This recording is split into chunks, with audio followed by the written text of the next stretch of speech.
Welcome back to Natal Bee Reefing, and this is an update on the water box. Now, there's lots of updates while I'm home, and then I disappear for work for about 6 weeks at a time. And then when I get back, I overfiddle with the tank, and then I disappear for 6 weeks, and then, either things settle and look fantastic or things go wrong. So it's sort of like a 2-week troubleshoot and then a 6 weeks of tank that I don't get to see. But anyway, this is where we're at now.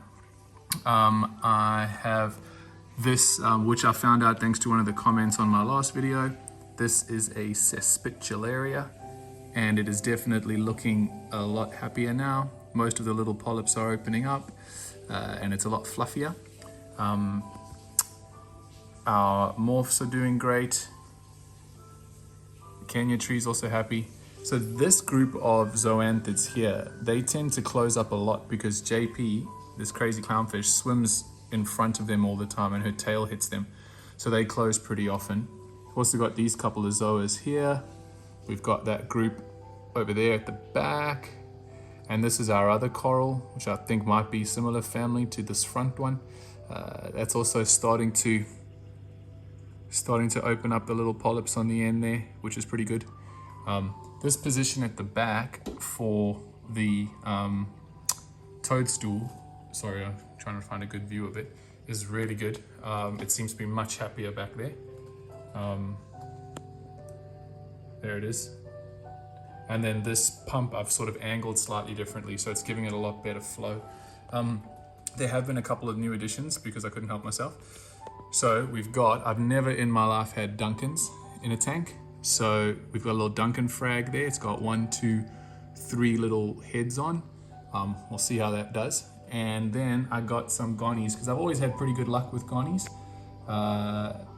So I'm hoping that I have good luck with these ones. So there's a red and a yellow, red and a Lumo yellow one. And then from this angle here, you can see how nice that toadstool looks at the back there. So yeah, that's what's going on here. But another update is that I have the the orange and white clownfish in the other tank, and they actually, I was going to bed last night and I heard one of them just call me, and they just said, like, you know what, we're feeling a little bit left out here. It's not quite fair that this other tank has light over it and it's got coral in it and all the other things. So I said to them, well, you guys have been good and you've been behaving yourselves, and I think you deserve it. So I went out today and we have set this tank up with a AR prime on a higher mount. These corals that I've put in here are really only just been put in like an hour ago, so I don't expect them to do anything. But we've got this lovely red morph in the front here. We've also got a leather coral back there, which is looking pretty miserable even in the shop. Might be going through its I'm sorry for myself phase. So we'll see what that one does when it decides to open up. We also cut and paste the other frag of this purple, let's call it Cespitularia, from the other tank. So that guy's sitting up there. And I've got this giant ball of GSP, which, believe it or not, it is GSP. I know it doesn't look like it because it's all closed, but it is. My hope is that this will just cover the rock. So this will be like a giant tank of just like green, flowy rock, if that makes any sense. What we added here, because this tank's never had a light, so we did have that little hermit, and there's a big cowrie in here somewhere there at the back. So we had those two guys doing their cleanup, but because I'm anticipating a blowout of algae and things, we've got ourselves a couple of, there's one there, if I can get him in focus, there's a little urchin there.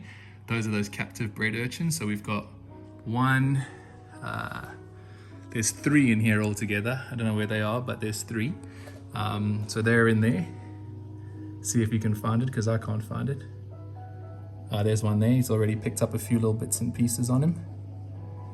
And then there's our clownfish. These dudes bit me so hard today.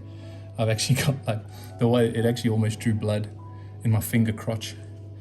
Anyway, and then there's also 3 NAS snails that I've got in here. So as it stands, we've got, so the filter on this thing is making the tanks look like they're double, but that's what we got going on here with these 2 tanks. And hopefully I can give you an update in a little while to show you these ones opened up and the gonies opened up a little bit more because I'm hoping that that corner here, this bottom corner, will fill up nicely with the gonies. And then I got to think of something to go there. That's very bare at the moment. So if you guys have any ideas or suggestions on what I can put on this part here, let me know. Something that I don't already have in here, because I'm clueless. So yeah, give me some tips if you feel like, and then I'll figure out what we can add there. Thanks for watching.